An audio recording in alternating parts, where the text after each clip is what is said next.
As we were just saying, people have plenty of complaints about mass transit, delays, overcrowding, equipment failures, and typically there's a lot of talk without enough action.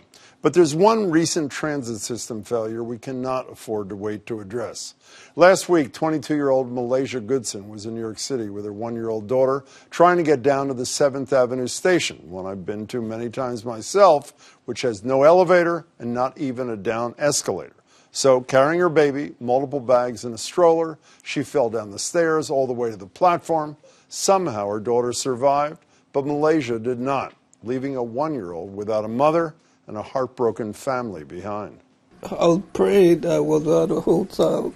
So I was like, please don't be my sister.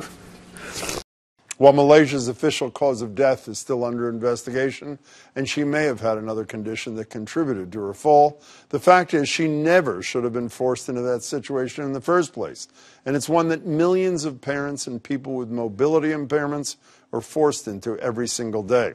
A recent report found fewer than a quarter of New York's 472 stations have elevators, and of those that do, many are often out of order. In fact, one survey found that each elevator broke down an average of 53 times in a given year. So we set out to investigate if the MBTA here suffers from the same problems, and found that the answer depends on who you ask.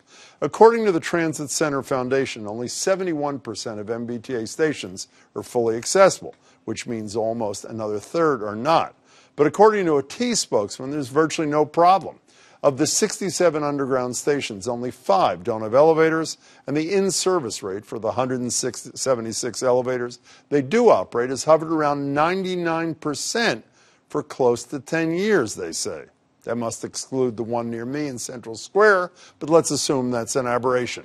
What we do know is that no matter who's right about the size of the problem, public transit accessibility is one that needs to be addressed now, because what happened to Malaysia Goodson could happen to anyone.